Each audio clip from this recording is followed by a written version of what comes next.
Nyuma yangu ni kanisa la usharika wa Mkuu Rombo, jimbo la Kilimanjaro Mashariki, Dayosisi ya Kaskazini, na hii leo walikuwepo hapa wachungaji, wainjilisti, waratibu wa ibada na muziki kutoka Dayosisi ambao pia wamekuja kupata mafunzo kuhusiana na masuala ya uwezeshaji wa elimu ya theolojia ambao tunaita ETE, elimu ya theolojia kwa njia ya enezi, lakini pia masuala ya muziki na pamoja na ufuatiliaji wa namna ya matumizi ya liturujia katika ibada.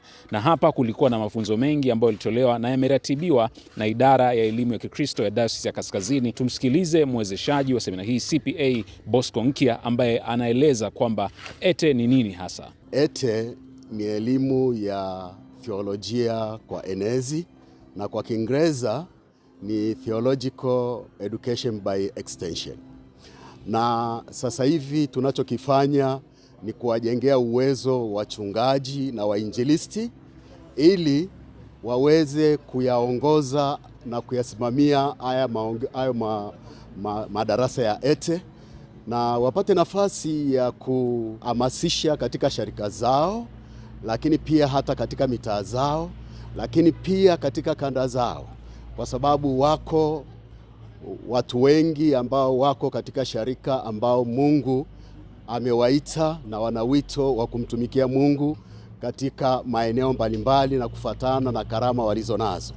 Na watu hao wanatakiwa wajengewe uwezo, na uwezo ambao wanatakiwa kujengewa ni kusoma vitabu vya ETE na ambavyo wanasoma wakiwa majumbani, na wiki moja wanachagua kujadili maeneo ambayo wamejifunza, na wanakutana sasa na wachungaji au wainjilisti ili kuwajengea uwezo na kuwasaidia kujibu yale maeneo magumu ambayo wamekutana nao. Lakini vile vile watapaswa kufanya mitihani, na kuna level 3 ambazo wanatakiwa wazipitie hadi kukamilisha masomo hayo. Sasa yanawasaidia nini na tusaidia nini? Kwanza watasaidiana na wachungaji na wainjilisti katika kufundisha kwenye mashule yetu, lakini kwenye jumuiya, lakini pia kuwajengea uwezo kwa ajili ya Sunday School. Katibu wa idara ya elimu ya Kikristo wa KKKT Dayosisi ya Kaskazini, Mchungaji Fadhili Kiwera, ameeleza lengo la mafunzo ya ETE kwa wachungaji na wainjilisti. Watumishi wa Injili tulionao kwa maana ya wachungaji na wainjilisti, ukilinganisha na ukubwa wa eneo la huduma yetu katika dayosisi na wingi wa kundi linalopaswa kufikiwa, imekuwa ni changamoto, na tumeichagua hiyo kama moja ya njia ya kuongeza watendakazi, na hawa wanaandaliwa kwa moyo wa kujitolea kabisa. Hawahitaji malipo, hawahitaji chochote, wana ile kiu ya kumtumikia Mungu, na wanachohitaji tu ni kujengewa uwezo na waweze kutekeleza utume mkuu kama ambavyo Kristo amewaita.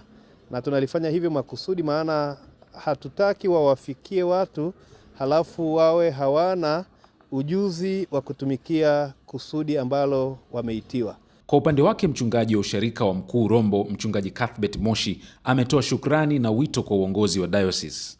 Tunamshukuru Mungu kwa Dayosisi kuweka mpango huu mzuri wa namna ya kuendelea kukumbusha hasa sisi watumishi wa madhabahuni juu ya uratibu wa ibada zetu, lakini pia umuhimu wa elimu ya Kikristo katika kanisa.